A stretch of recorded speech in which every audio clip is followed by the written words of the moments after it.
राम राम दोस्तों, selection point YouTube channel पर आप सभी का स्वागत है। आज है 14 दिसंबर 2025 रविवार।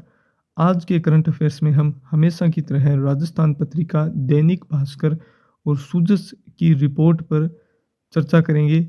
उन न्यूज़ पर चर्चा करेंगे जो हमारी परीक्षा के लिए इम्पोर्टेंट साबित होगी। ये हमारा यूट्यूब चैनल है सिलेक्शन पॉइंट, इसे आप ज़रूर सब्सक्राइब करें, अपने दोस्तों के साथ शेयर करें और वीडियो पसंद आए तो इसे लाइक भी करें। अगर इस वीडियो की पीडीएफ प्राप्त करना चाहते हैं तो टेलीग्राम चैनल है सिलेक्शन पॉइंट ऑफिशियल के नाम से, उसे आप ज़रूर ज्वाइन करें, जिसका लिंक मैं इस वीडियो के डिस्क्रिप्शन में आपको उपलब्ध करवा दूंगा। चलिए स्टार्ट करते हैं। सबसे पहली न्यूज़ है, प्रधानमंत्री नरेंद्र मोदी की अध्यक्षता में केंद्रीय मंत्रिमंडल ने शुक्रवार को बीमा क्षेत्र में विदेशी निवेश है ना एफडीआई, उसकी सीमा थी 74%, वो बढ़ाकर कर दिया अब 100%। यानी कि बीमा क्षेत्र में एफडीआई की सीमा है वो 100% कर दी है। इसके अलावा नरेगा का नाम बदलने पर भी चर्चा हो रही है। अभी पूर्ण रूप से ये लागू नहीं हुआ है, लेकिन नाम बदला जा सकता है, ऐसी चर्चा है। इसका नाम होगा पूज्य बापू ग्रामीण नरेगा नाम हो सकता है। फिर नरेगा में 100 दिन का रोजगार दिया जाता है, उसे बढ़ाकर 125 दिन रोजगार गारंटी देने और न्यूनतम मजदूरी 240 रुपये प्रतिदिन करने का भी निर्णय लिया गया है, जो अभी लागू नहीं हुआ है, जल्दी से लागू कर दिया जाएगा। फिर है जनगणना, डिजिटल जनगणना होगी। केंद्रीय सूचना एवं प्रसारण मंत्री अश्विनी वैष्णव ने बताया कि 11,718 करोड़ रुपए की मंजूरी दे दी गई है जनगणना के लिए। अप्रैल से सितंबर 2026 तक पहला चरण होगा और दूसरा चरण होगा फरवरी 2027 में असल जनगणना होगी। फिर अगली न्यूज है, आयुष्मान कार्ड गुजरात में नहीं मिल रहा था राजस्थान के रोगियों को इलाज, अब प्रदेशवासियों को 15 दिसंबर से पूरे देश में होगा कैशलेस इलाज। जो योजना चल रही है आयुष्मान कार्ड वाली, आयुष्मान कार्ड धारक है कोई भी राजस्थान का, वो अब पूरे देश में कहीं पर भी इलाज करवा सकेगा 15 दिसंबर से। फिर अगली न्यूज़ है, हमारे सीजीआई कौन है, देश के चीफ जस्टिस है सीजीआई है श्री सूर्यकांत। फिर जन मंगल सम्मेलन, ये आयोजित किया गया राजधानी दिल्ली में। जन मंगल सम्मेलन आयोजित किया गया राजधानी दिल्ली में। एक मास एक उपवास का संदेश दिया गया। लोकसभा अध्यक्ष ओम बिरला और बाबा रामदेव सहित अनेक लोग इसमें शामिल हुए और एक महीने में एक उपवास रखने का संकल्प भी लिया, और ये रखना भी चाहिए, बहुत ही जरूरी है। उपवास मजबूत इच्छा शक्ति और आत्मानुशासन का साधन है। फिर जयपुर टाइगर फेस्टिवल, ये कहाँ पर हो रहा है, ये हो रहा है जयपुर के जवाहर कला केंद्र के शिल्पग्राम में हो रहा है जयपुर टाइगर फेस्टिवल। जनमंगल सम्मेलन हो रहा है दिल्ली में। फिर है हॉकी जूनियर महिला विश्व कप, ये कहाँ पर आयोजित हो रहा है, ये हो रहा है सेंटियागो चिली में, और भारतीय टीम 9वें-10वें स्थान के मैच में स्पेन से हार गई और 10वें स्थान पर रही। फिर है स्क्वैश विश्व कप, ये हो रहा है चेन्नई भारत में। स्क्वैश विश्व कप हो रहा है चेन्नई भारत में, और भारत ने दक्षिण अफ्रीका को हराकर सेमीफाइनल में प्रवेश कर लिया है। प्रमुख खिलाड़ी कौन है, तन्वी खन्ना, सौरव घोषाल, ज्योत्सना चिनप्पा और अभय सिंह। तन्वी खन्ना, सौरव घोषाल, ज्योत्सना चिनप्पा और अभय सिंह, ये स्क्वैश के खिलाड़ी है। फिर अगली न्यूज है शतरंज, चेस ग्रैंड स्लैम, ये एक टूर्नामेंट हुआ है, क्या नाम है, चेस ग्रैंड स्लैम। ये हुआ है दक्षिण अफ्रीका के ग्रूटबोस में, और इसमें अमेरिका के लेवोन आरोनियन ने दुनिया के नंबर 1 शतरंज खिलाड़ी नॉर्वे के मैग्नस कार्लसन को हरा दिया, और मैग्नस कार्लसन इसी टूर्नामेंट के को फाउंडर भी थे। तो कौन जीते हैं, आरोनियन जीते हैं, मैग्नस कार्लसन को हरा दिया। ग्रूटबोस दक्षिण अफ्रीका में ये टूर्नामेंट हुआ। फिर है देश का नंबर 1 B2B और B2C शो है जयपुर ज्वेलरी शो का आयोजन 19 से 22 दिसंबर तक आयोजित किया जाएगा। कहाँ पर, सीतापुरा स्थित नोवोटेल जयपुर कन्वेंशन सेंटर में होगा, और इसकी थीम होगी कलर्ड जेमस्टोन 19 से 22 दिसंबर तक। फिर है स्पीक मेके और राजस्थान पर्यटन विभाग के तत्वावधान में अनहद श्रृंखला की चौथी कड़ी आयोजित हो गई, जवाहर कला केंद्र में शुरू हुई है। कौन कौन कर रहा है? स्पिक मेके और राजस्थान पर्यटन विभाग, अनहद श्रृंखला जवाहर कला केंद्र जयपुर में। फिर विकास रथ है वो जिलों से गांव ढाणी तक पहुंचेंगे। 200 विधानसभा क्षेत्रों में 200 विकास रथ जाएंगे। मुख्यमंत्री भजनलाल शर्मा ने 50 विकास रथों को कल हरी झंडी दिखाकर रवाना किया था। फिर सड़क सुरक्षा की शपथ दिलाई मुख्यमंत्री जी ने। अमर जवान ज्योति पर सड़क सुरक्षा अभियान के राज्य स्तरीय समारोह में इन्होंने शिरकत की और 500 ऑटो रिक्शा को भी फ्लैग ऑफ इन्होंने किया। सड़क सुरक्षा जन जागृति रथों को हरी झंडी दिखाकर इन्होंने रवाना किया। फिर मुख्यमंत्री जी ने कहा कि 92,000 से अधिक को सरकारी नियुक्तियां मिली हैं। 1,53,000 पदों पर भर्ती प्रक्रियाधीन है।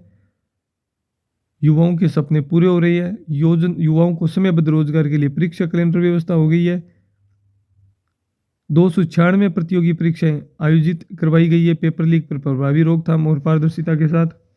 एसआईटी से सुरक्षा बढ़ी है और कार्रवाई भी हुई है। 138 एफआईआर दर्ज हुई है। 394 आरोपी गिरफ्तार भी हुए हैं। तो ये मुख्यमंत्री जी ने आंकड़े बताए हैं। फिर इन्होंने कहा कि सौर ऊर्जा से राजस्थान चमक रहा है। सौर ऊर्जा में 27% और अक्षय ऊर्जा में 16% की भागीदारी हो गई है। अक्षय ऊर्जा वर्तमान में स्थापित है वो 41,189 मेगावाट। कितनी? 41,189 मेगावाट। और सौर ऊर्जा क्षमता है 35,337 मेगावाट पहुंच चुकी है।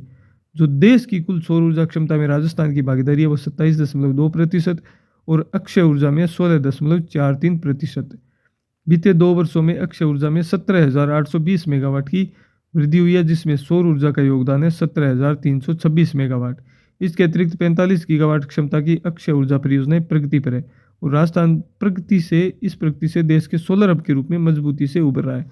बहुत ही मजबूत और बढ़िया आंकड़ा है सोलर और अक्षय ऊर्जा के बारे में, इसको आप जरूर ध्यान रखना। फिर स्वच्छ ऊर्जा नीति 2024 के तहत राज्य सरकार 2030 तक 115 गीगावाट अक्षय ऊर्जा तथा 10 गीगावाट की ऊर्जा भंडारण परियोजनाएं विकसित करने का लक्ष्य निर्धारित किया है। बीकानेर के पुगल में बन रहा है 5,000 मेगावाट का ऊर्जा भंडारण क्षमता।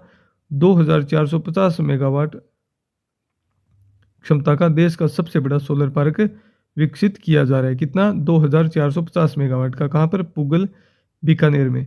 फिर 6,000 करोड़ रुपए के निवेश भी इसके अतिरिक्त हुआ है सौर ऊर्जा और बैटरी ऊर्जा भंडारण परियोजनाओं में। नवंबर 2027 तक इन्हें पूर्ण कर लिया जाएगा।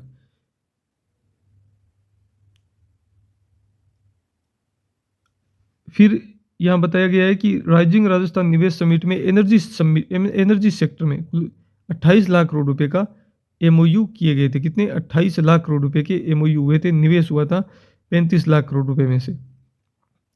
और केंद्रीय उपक्रमों के साथ 43,238 मेगावाट की अक्षय ऊर्जा और परंपरागत ऊर्जा परियोजनाओं के लिए भी एमओयू हुआ है। फिर है राजस्थान विकेंद्रीकृत सौर ऊर्जा में भी शीर्ष पर है। बीते 2 वर्षों में कुसुम योजना के कंपोनेंट ए और कंपोनेंट सी के तहत 2,345 मेगावाट क्षमता से अधिक की ग्रिड कनेक्टेड 1,047 लघु सौर ऊर्जा परियोजनाएं स्थापित की जा चुकी है। इसी तरह कंपोनेंट बी में भी ऑफ ग्रिड सोलर पंप स्थापित किए गए हैं, जिसके माध्यम से किसान अब डीजल पंपों के प्रदूषण से मुक्ति पा रहे हैं और सस्ती सौर ऊर्जा को अपना रहे हैं। ग्रिड कनेक्टेड संयंत्रों से करीब 1,54,000 से अधिक किसानों को खेती के लिए दिन में बिजली मिल रही है। फिर है पीएम सूर्य घर योजना में भी 2 वर्ष से भी कम समय में प्रदेश में 441 मेगावाट क्षमता के 1,09,209 रूफटॉप सोलर संयंत्र लगाए जा चुके हैं। कितने? 441 मेगावाट के 1,09,209 रूफटॉप।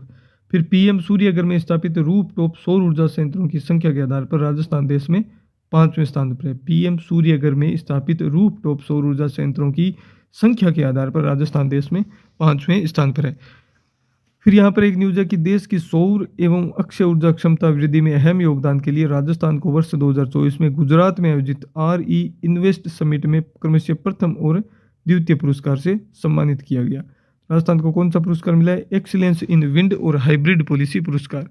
इसी तरह हाल ही में नवंबर माह में चेन्नई में हुए विंटरजी इंडिया 2025 सम्मेलन में भी राजस्थान को एक्सीलेंस इन विंड एवं हाइब्रिड पॉलिसी पुरस्कार प्रदान किया गया।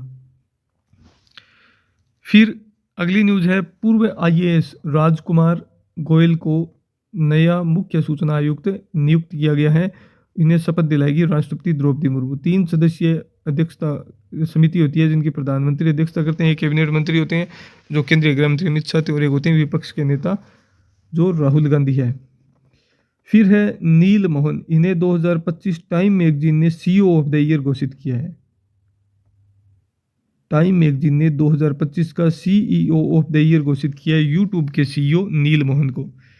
फिर अगली न्यूज है, नौसेना 16 दिसंबर को अपना पहला स्वदेशी diving support craft DSCA-20 commission करेगी।